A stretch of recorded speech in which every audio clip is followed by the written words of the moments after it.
I'm Richard Clark. I record these talks every day as a way to deepen my inquiry. Listen each day and deepen your own practice. Welcome.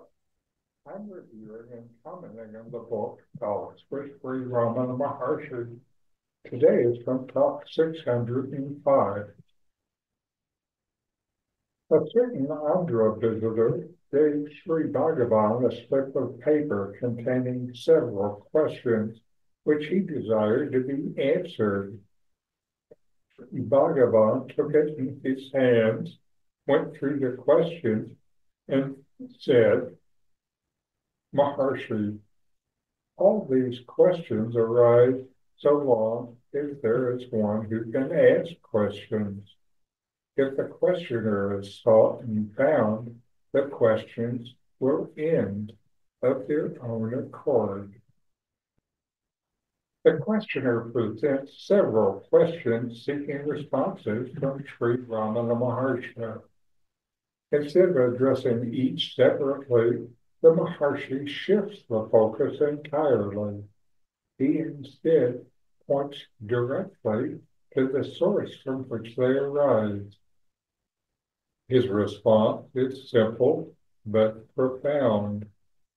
As long as there is a questioner, questions will continue. If the questioner is investigated and recognized for what it truly is, the need for questions dissolves on its own. This response reflects the core of self-inquiry. The mind constantly generates questions seeking knowledge, explanation, and clarity. It assumes that understanding lies in gathering more answers.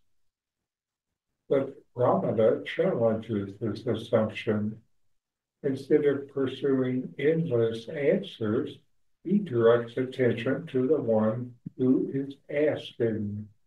Who is the questioner? What is its nature? If you look at any thought, it always appears to belong to someone. I have this question. I need to know. But what is this I?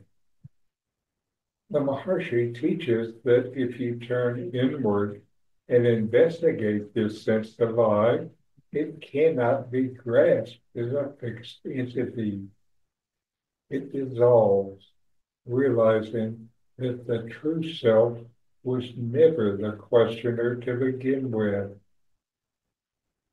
This does not mean that practical questions about life have no value. It means that deep existential questions about truth, suffering, and happiness arise only because the mind mistakenly takes itself to be real. The very effort to answer such questions keeps the illusion of the separate self alive. Instead of strengthening this illusion with more conceptual answers, the Maharshi cuts through it entirely. He offers not a solution, but a redirection. This approach may feel unsettling at first. The mind is conditioned to search for understanding through thought. But Ramana Maharshi invites a different approach, not thinking, but looking. If the questioner itself is examined, where did it go? Who is asking? If this is seen clearly, the rest takes care of itself. Questions fall away, not because they are answered, but because the source from which they arise is no longer believed to be separate from the self. So know yourself and be always free and at peace. In 40 Verses on Reality, Ramana Maharshi explains the nature of the self, the ultimate reality, and self-inquiry. My new book, with my comments and inquiry questions, opens these teachings up and brings them into your practice and experience. Available now from Amazon. Link in the video description. These videos bring Ramana's teachings into your direct experience.